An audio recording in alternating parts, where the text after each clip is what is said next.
reads as follows. Recently, Jeremy ate lots of turkey, cranberry sauce, sweet potatoes, and pumpkin pie.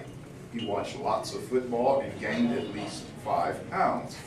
He hopes all of you enjoyed Thanksgiving as much as he did.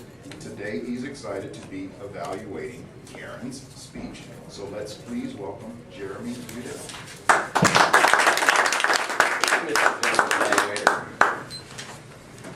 Fellow Toastmasters, and most especially Karen. Phew, that's out of the way, right? I even heard it as you sat down. It's over! Yay!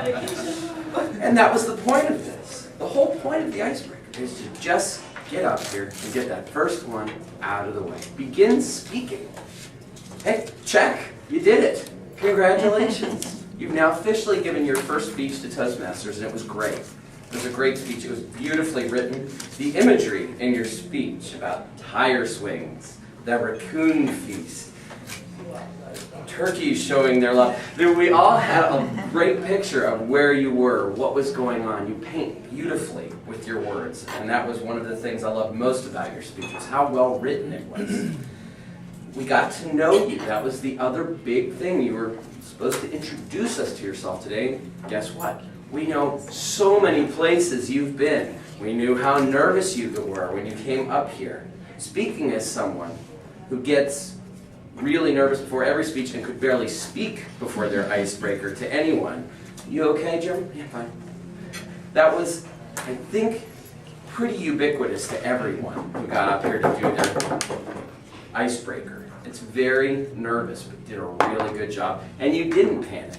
You did a really great job. Some of the strengths I'd like to point out that you definitely have are eye contact, which you managed to, I think, look almost everybody in the room in the eye as you were giving your speech, which is pretty impressive because, now referring to your use of notes, you were sort of reading your speech a lot of the time, and that's something that you probably want to work on a little more, maybe bring an outline instead of the written speech. But you can write it out first, get to know it, and then bring the outline just to help you trigger it. And that way, I can tell that's going to be one of your strengths. You're going to be talking to people.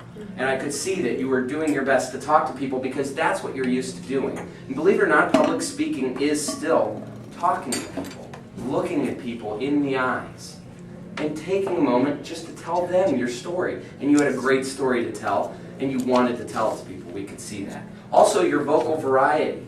It was fantastic. Especially, again, when you got away more from reading and you saw this point that you knew you could just deliver. Again, when you had that point and you knew it, bam, you just laid it on us, and it was great. Everybody appreciated it.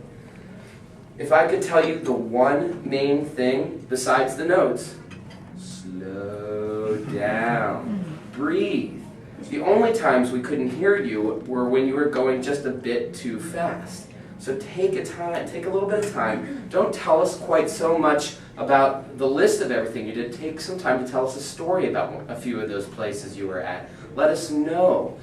And you can stand up here and tell us that story and just talk to us. And you're great at talking to us. We've all met you. We all know how great you are at just telling us things. So take some time. Let us get to know you a little bit slower. And I think you're going to do great. Those are the main things. But guess what? Your first speech is over.